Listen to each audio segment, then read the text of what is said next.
طيب بسم الله والسلام على رسول الله. First, I would like to introduce myself. My name is Dr. Tariq Awad Al-Karim Muhammad, College of Medicine, Medical Education Department. And today I will start my series of sessions with an introduction to problem-based learning. And problem-based learning is one of the most important mode of instructions that widely used internationally, and later I will go into the history as well as the different components and the process of problem-based learning. I just wanted to clarify certain thing, which is the when I mentioned introduction, I mentioned mode of instruction. PBL is a mode of instruction, as well as traditional method of education is a mode of instruction. Team-based learning is a mode of instruction. Small group work or small group education is also some kind of mode of instruction. I will first start my session with objectives, and by the end of this session all of you should be able to define what is problem-based learning, what is problem-based learning, define PBL, identify the value of PBL, what is the rationale of PBL, and as well as explain the process of PBL and how PBL is done, and whether then you can of course know that how useful it is for all of you as well as for the institution and the college. The other is to show the student how and require them to be more involved in the learning. This is what happens, is that the red part of the rectangle of the students, this is the, if we assume that this is the knowledge, so now it is almost full, and it passes along to the students. Effective information transfer also can occur by teachers assigning readings, and this is what Kees van der Vleuten have described. Okay, this is the triangle of we call it the average learning retention rates in a session, let us say, and we divide the rectangle into or the steps of the rectangle into two, which is the engaged. You engage the participants as well as the passive. So the engagement, it can be by 90% teach others immediate use, 75% practice by doing, 50% discussion group. You can ask a question and then ask the question to the participant. The participant, they start the discussion by answering your question. The passive, which 30% demonstration, 20% audiovisual, and 10% reading, as well as 5% the lecture. So this tells you exactly that the perceiving percentage is more in the engagement. The more we engage, the more is the percentage of the knowledge we acquire from the knowledge. Coming back to what is problem-based learning, or the designation PBL. The literature defines, and one of Albans and Mitchell in 1993 suggested that PBL is an instructional method characterized by the use of patient problems as a context for the students to learn problem-solving skills and acquire knowledge about basic and clinical sciences. This is actually how what he defines PBL. Instructional method, and I have mentioned and give you an example of what do you mean by an instructional method. The use of patient problem as a context. So what I mean by a problem is that it is the trigger. So in problem-based learning, students, they use trigger or a case. It could be a clinical, if it's a clinical college, a trigger from the problem, case, or the scenario to define their own learning objectives. So subsequently, they do independent, self-directed study before returning to the group to discuss and refine their acquired knowledge.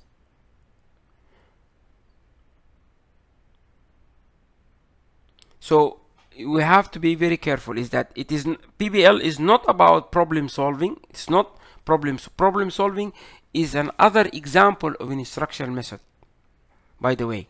So PBL is not about problem solving, but it rather to use appropriate problems or case scenarios to increase the knowledge and the understanding, if you get me. And later I will go into more detail. History, a little bit history of PBL. The history recalls that it started in 1913 by Sir William Osler, and where he realized that concerning the education in the medical students, there are too much relying on the lectures as well as the students memorizing the knowledge. So he realized that the student, they rely on the lectures as well as they memorize all the details. In 1950, PBL was integrated into the curriculums or to the system in the medical schools in the United States of America. In the 1960s as well, PBL was introduced in Canada, McMaster University.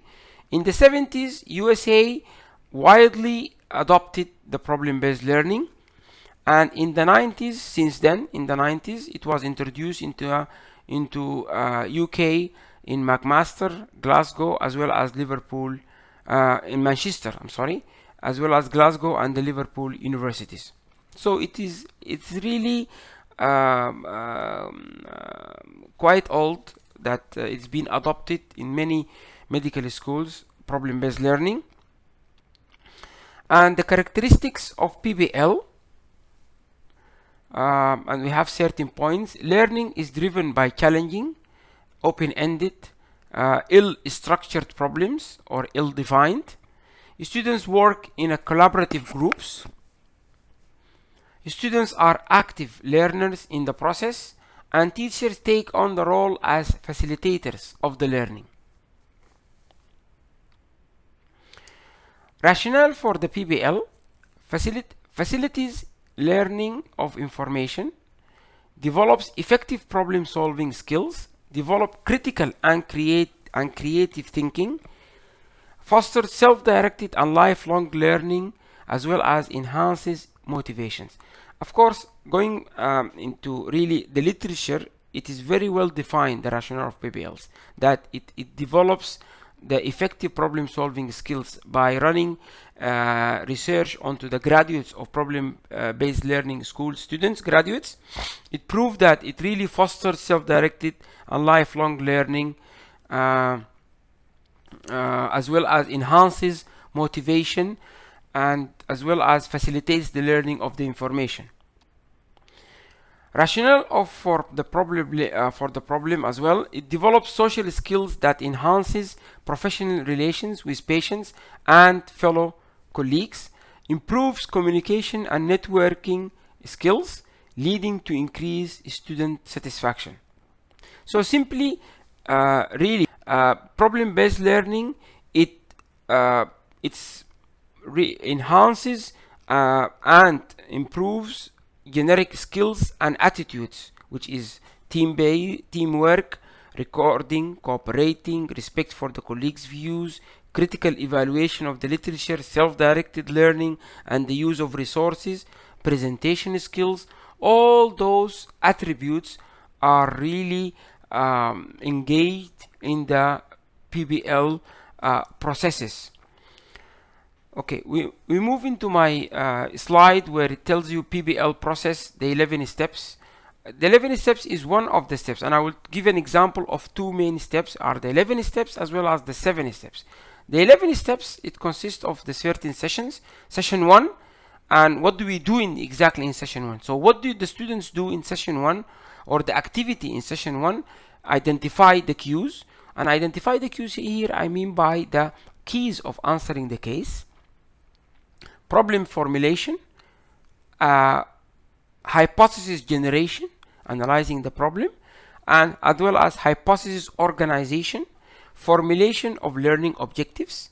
Between the session 1 and session 2, self-based self-study based on step 5 is that the students they go in and they try to answer all the learning objectives by going to the library and doing their side readings, as well as contacting their professors as a resource persons, answering the learning objectives. Problem formulation is that you need to give exactly, after identifying the cues, you give what's the main problem. So you formulate the problem, you define the problem, and then you hypothesis generation, you come up with the hypothesis, and here a quiet a discussion. All the students they discuss their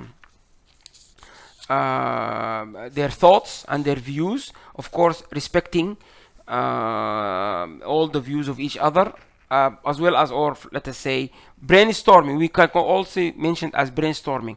And in this, actually, timing is very important. I always encourage the students that they give an ample time for this phase or this step in particular. 45 to 50 minutes discussion. Every member of the students, without the intervention of the facilitator or the tutor. If the tutor, and later I will come into this, discovers that they are a little bit deviated, then he can intervene by throwing in some questions to bring them back into the track.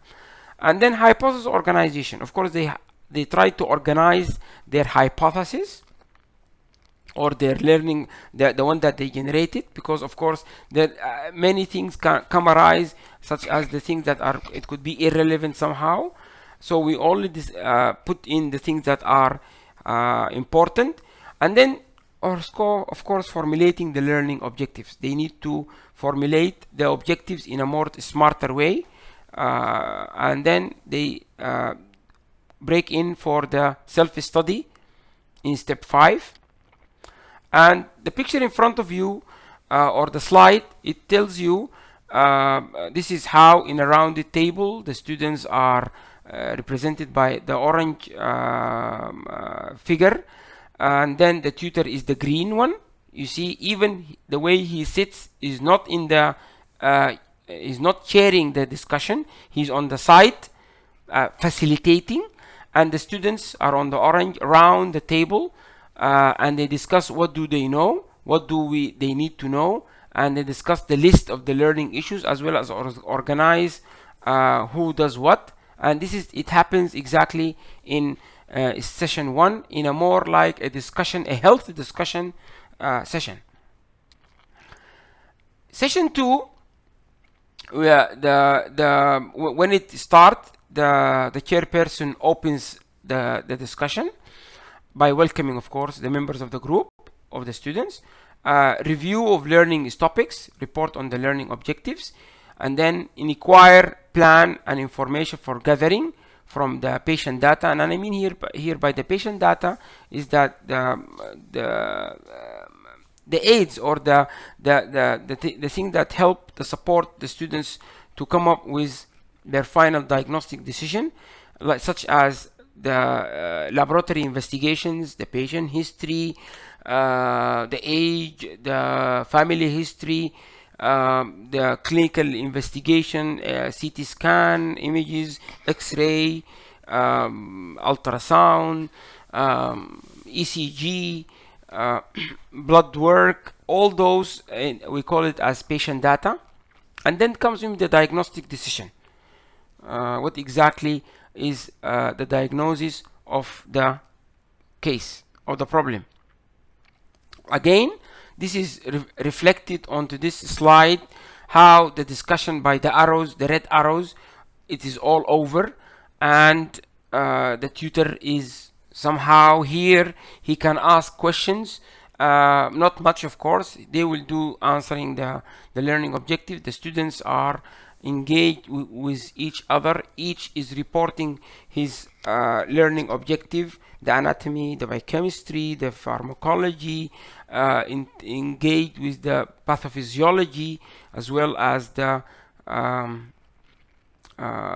different basic medical sciences,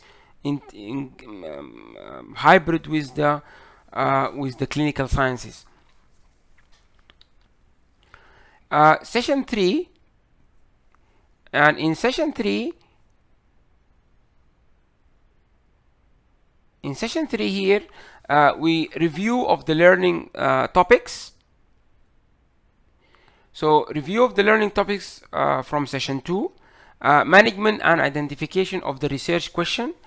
And when it comes for the management, of course, we discuss the initial management. What are we going to do for the patient coming to the ER initially, and then short term, and then long term. Discuss all the line of management and the pharmaceutical and the drugs administration, the route of administration, the side effects. What are they going to do, and even surgical intervention. They can also discuss this, as well as review and evaluation of the process. This comes, of course, at the end, where the student, and this is where the learning process happens, really very rich, is that each gives individual evaluation. The participant, who are the students, each one of them, it reflects his experience onto the case. What did exactly the advantages and disadvantages, or the things that he encountered that really helped him. Of course, we start by positive feedback, and for better improvement, well, the case could have been better, to be more clear, or the timing, what step it took them so longer than the other one, or for example, the other the things that they really encounter during the sessions. So after the student, they give their reflection onto the problem, the tutor then gives his reflection and feedback on the participants and the student themselves, and he can rate them on the 5 Likert scales. Like this is an example in our College of Medicine. Five, for example, outstanding participation of the participant, good for a good participation, 3 for an average, and 2 for below average, 1 for poor participation or engagement, and 0 for being absent during the session. And of course here, communication skills and is very well assessed by the evaluator or by the facilitator. What I have mentioned here is that later this is more for clinical curriculums or medical students, the 11 steps. The 7 steps. Step 1, identify and clarify unfamiliar terms. Of course, to understand or to solve a case, you have to understand every bits and piece in the case, the meaning of the word. Sometimes the case can contain wording that the meaning, it could be a language, a word, or it could be, for example, an idiom, or it could be something that's not clear. Define the problem or the problems to be discussed, and this is in step 2. The scribe records a list of agreed problems. Of course, the word scribe or scriber, later I will come to the roles, the different roles of the PBL process. Step 3, the brainstorming, which is their hypothesis generation session to discuss the problem. And here they suggest possible explanation on the basis of prior knowledge, draw on each other knowledge, identify areas of incomplete knowledge, as well as scribe records all the discussion. Step 4, review step 2 and 3 and arrange explanations into tentative solutions. Here, this is what is steps in step 3 is for. Step 4 is organizing your brainstorming. You have to organize it. Okay, you have to rule in, you add in or rule out the things that are not necessarily. Step 5, formulating learning objectives. Here, the group need to really throw in all the learning objectives that he needed to cover.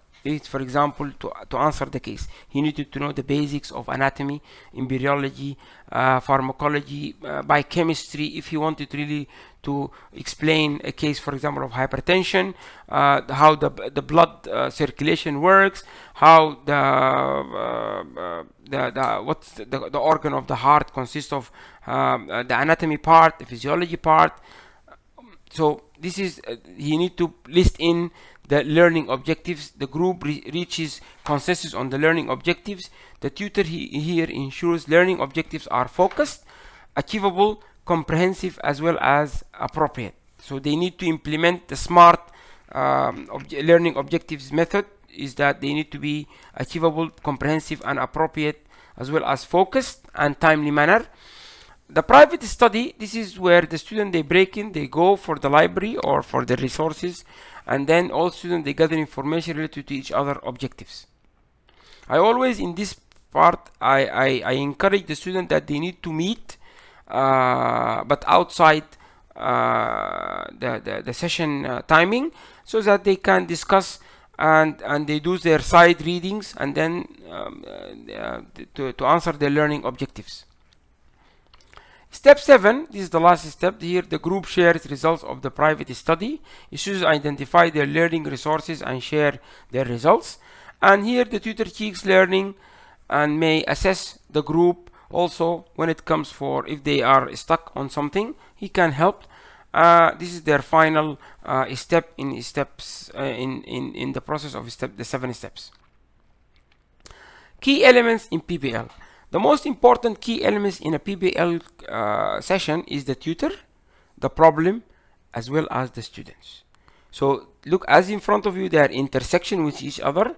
The tutorial group process, those are the 3 main components or main elements in a PBL. The role of the problem in PBL is a very important role, because the problem is the one that guides the student. So information processing, activation of prior knowledge, it needs to be very stimulating to the prior knowledge, processing and retention of their new knowledge.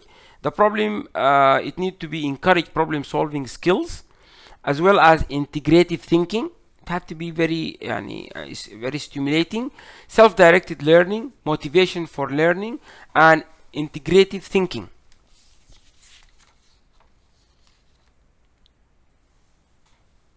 So the PBL, it needs to be of really high quality, and in most undergraduate PBL curriculum, faculty identifies learning objectives in advance. So the scenario should lead a student to a particular area of a student to achieve those learning objectives.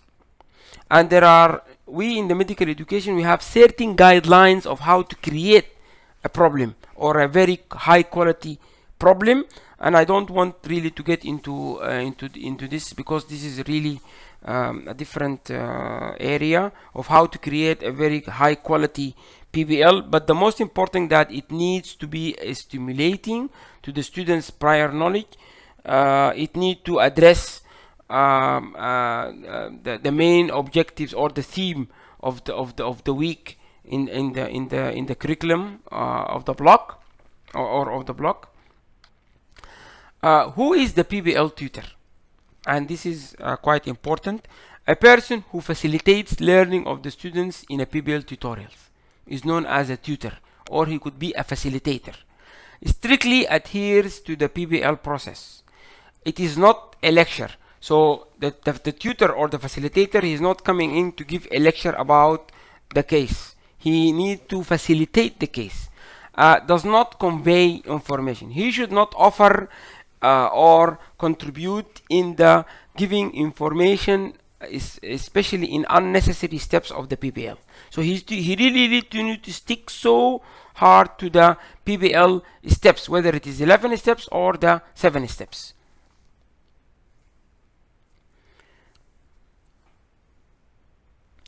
Okay, so this is the PBL tutor and the roles of the students in a PBL tutorial. What I mean here by what is exactly the student's job or the roles, or their exactly what is their purpose. So they are learners, they are facilitators, they are leaders, they are recorders, they are elaborators, critical thinkers, evaluators, encourager. Those are the roles of the students in a PBL tutorial. And as this reflects, the picture in front of us here reflects the red arrows, how the dynamics, the group dynamic of the discussion between the students, each other, as well as the tutor is facilitating the case. In summary, PBL is an educational format that is centered around the discussion or around the case. Learning that emanates from a clinically based problem. It's a method that encourages independent learning and gives the participants or the learners practice in tackling puzzling situations and defining their own learning needs, understanding in context of relevant clinical problems, hopefully making it more likely that they will be able to regain or recall the materials later in the clinical settings. It is a way of learning. By the way, you need to remember, it's a way of learning which encourages a deeper understanding of material rather than superficial coverage. Here, a scenario or a trigger material for a PBL scenario, it could be a real or a simulated patient scenario, a family tree showing an inherited disorder, for example, paper-based clinical scenarios. So the PBL, it is really a very healthy and a very rich learning process. I leave you with this summary, and my references are, as you've seen, this is the references, the slides. The presentation of the slides of today is only enlightened you or give you a broad line for a very huge introduction to the PBL. I hope that you go and do self reading about problem based learning. Thank you very much. And with this, I conclude my session.